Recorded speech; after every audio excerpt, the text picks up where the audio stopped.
Okay, so backstory is important because this is going to be the longest I've ever talked on the show. I'm apologizing in advance. I've talked for long times. No, sir, sit back, relax, buddy, pour yourself a drink. This is the only thing I've ever prepped in the history of the show. I've always done everything off the cuff 100% unless you're counting like my fantasy value thing. Legendary yapping incoming. It is. It's legendary. I have to tee it up as such. Like, I did a lot of research on this afternoon. I wanted to make sure I fully saw the board. Nope. So the reason why is because not once now but twice Replay has brought this conversation kind of to me directly. Like, there was one time he came in my Discord DMs. He was very upset with me for the way in which I was talking about his play. He felt like he clearly belonged in the top 3, and he couldn't see how I couldn't see that. And then we had a similar conversation on stream after his Heartsteel win. How many days ago was this? Like a couple days ago, right? 2 days ago? So part of the problem is that when Replay became good, it was also when I wasn't watching TFT. His best TFT, it sounds like, was 8.5, and I didn't get to watch it. So and like Rain said, I really was excited to study this guy, and I watched his ladder games, and I was really not excited to study this guy anymore because his ladder play is not very good. And I had heard all this great thing about his play, but I wasn't seeing it in his games that I was watching on ladder. And so it was hard for me to evaluate him. But just on what it felt like his ceiling was in tournaments where I got to watch some of his play, and like Dan's glowing recommendation, I always took him pretty seriously, ranked him pretty highly, drafted him on fantasy teams. I thought he was good. So he feels like he belongs there. I want to give him a fair shot at that. So in order to do that, I did 2 things. 1, I watched all 16 of his games at Heartsteel Cup. I watched all 12, 13 games? 13 games, 13 right? Games. Well, 6 and then 7. So I watched all of his Heartsteel games for days 3 and 4 because I wanted to really watch his play. And I did a deep dive on all of the data that would be pertinent to this question. So let's answer the question. Does Replay belong in tier 1? So Dan, can we pull up the ladder stats first? Okay, I didn't put set 10, but I have 4 because 5 doesn't fit. So okay, that's fair. That's fine. It's honestly, it's a really similar graph. It's going to be too small on screen, I think, this way, but I can give you the gist of what this looks like. Okay, I'll zoom it up. Here we go. Zoom it up, by all means. So the graphs tend to look pretty similar. This is Darth Noob's ladder data over the course of the entire set of the sets that are relevant. So Replay has started playing since set 8. So this is the data graphed out. Set 8, 8.5, 9, 9.5. I also gave Dan 10. Thank you to Darth Noob for the data. I really appreciate it. It's insane that he keeps this. He has it for like hundreds of people, by the way. He has like such insane data.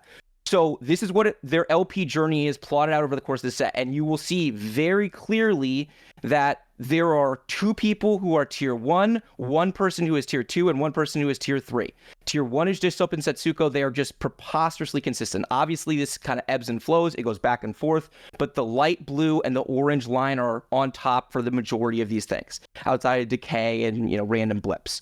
Okay, Wasian is very clearly the next line down. He's the green line that kind of flows through the middle. Sometimes he's higher. A lot of times he's kind of in between. And Replay is by far the weakest ladder player, by far. I think that is because he doesn't take ladder seriously, but I do have to pay attention to it. It is relevant data because it's the highest volume by far, right? So I think it is at least relevant to the conversation about whether or not he belongs in tier, even though I personally value tournament data more. So now let's go to his tournament data. Okay, tournament data right here. Thanks to ProTFT.com. Thanks to ProTFT.com. Okay, so there's a couple different ways we can look at tournament data. Okay, the first way we can look at tournament data is by the actual aggregate statistics. Personally, I believe this is a better way to look at the data because there's a lot of like arbitrary cutoffs that happen in TFT where you like get tie broke in or out, and a lot of ways in which like the way, finishing top 8 is great, but did you barely get in top 8 or were you like really high? It's hard to calculate like your overall points. Like you have a pop off day, you score 45 points. Just advancing in tournaments doesn't fully tell that story. Like it's relevant if you're capable of, if your top end is really high. So I think that the aggregate data is the best way to look at it. I think that the stats they give us here are the best stats that we would care about. Average position, overall performance in the game, top 1 percentage, winning games is a really important strategy, closing, and then top 4, how consistent are you? And in every single one of these categories, Replay is the weakest of the 4 players. Now, his stats are really good. A 3.9 over this period of time, so that's 8, 9, and 10, are really good stats. But he is very clearly below Setsuko, Wasian, and Dishsoap. Now, part of this is an arbitrary line drawing exercise. Just because he's below them doesn't mean in this area doesn't mean he's not tier 1. Maybe it's 4 people in tier 1, not 3, right? So I think that's part of the data, and I think he's weaker in this area. I also have to note that his data is skewed favorably because he is the only player on this list to have played in weekend 1, where the lobbies are much weaker. Now, ironically, his stats actually improve when you take out his weekend games slightly. He actually has not popped off in these opening weekend games. I don't consider that a mark in his favor. I consider that a mark against him. You should have better data. The next on this list is Kane Drew in terms of AVP. And the reason why his AVP is really good is because he plays a lot of games against weaker people. So maybe Rereplay is just not taking it seriously. But like catching strays again. Leave the man alone. I'm not trying to. I'm just Damn saying it, he's already dead.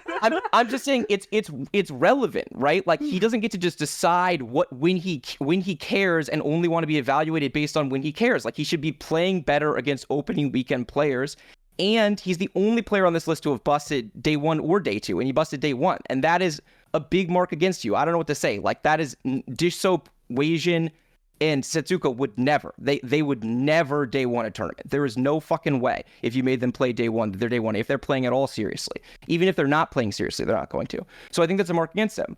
Okay, so now let's talk about the wins in final lobbies. Setsuko has the most wins. Wasian and Replay are the others with wins. One of his wins is Worlds. That's a really fucking big deal. Winning Worlds is a really, really big deal. He gets a ton of value for that, right? Yep. But it's just one tournament in a game of really high variance. So there's only so far I can value that. Chris Moneymaker won the World Series of Poker. No one who knows anything about poker thinks that Chris Moneymaker is good at poker. I don't think that's what happened in Replay. I don't think Replay got lucky. I believe that it was skill expressive, and I believe that Replay popped off that set.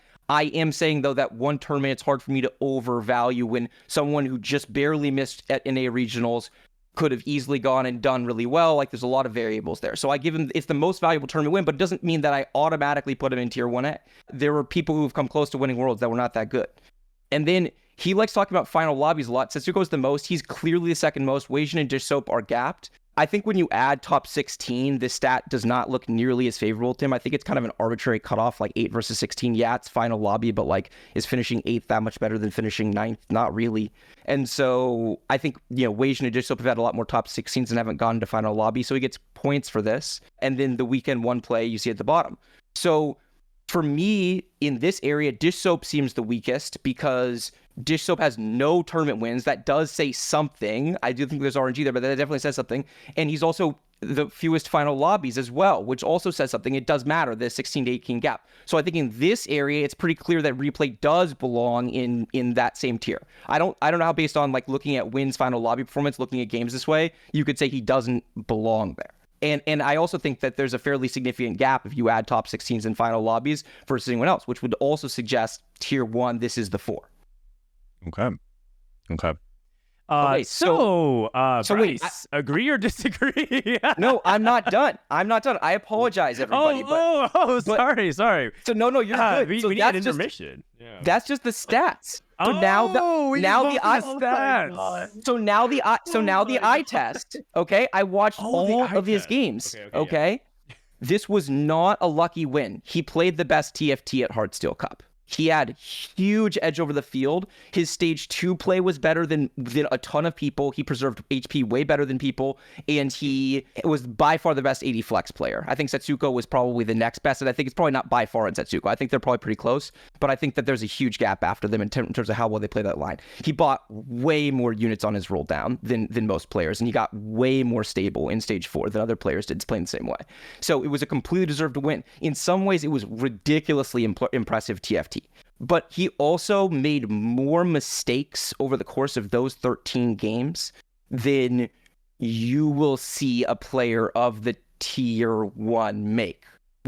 I'm talking about mistakes that Twitch chat's going to point out, right? I'm talking about mistakes that are like, he got this unit trapped, or Zed had to walk all the, Sunfires and Narnia, or Zed had to walk all the way around a fight to get into it off of kind of obvious positioning stuff. So he had a couple of games. He had a KO game that was a disaster. He had a TF game that was a disaster. He really only looked good on AD Flex, but he looked really good on AD Flex. Even while making these mistakes, he was so far ahead of people in terms of how he approached it, what items he was slamming, how he played into the line, the different combinations of the boards that he would play was really good. So that's my eye test. I didn't get to watch him play a ton of TFT before. I've watched his stream play badly. So his stream play is not very good. I've watched this, and his highs were insanely high. He also had some low lows. So where I wind up on this question to decide whether or not I agree or I disagree is I agree with Dan that that this week it's make or break. For me right now, he is barely out of the same tier as them. I think the stats gap and the consistency gap over the course of these tournaments, I penalize him for the weekend one stuff. But I think that his skill ceiling as a player when he is locked in is as high as Setsuko's and higher than Wasian's or Dishsoap's right now. And so for me, if he has a good regionals, especially after like teaching the whole fucking server how to play AD Flex properly, like everyone watched these games or should have, then if he finds edge enough to do it at regionals, I don't know how you could possibly leave him out, even if he's slightly worse on the overall statistics. Because I don't think he's giving you his A game as often as these guys are, but I think that his A game stands up to there's no questions asked. So that's it. Sorry that was wrong. I wanted to have a thorough answer, and I couldn't think of another way to do it, so here we are. All right. I apologize, everybody. I appreciate some good yapping. Yeah, that was legendary tier.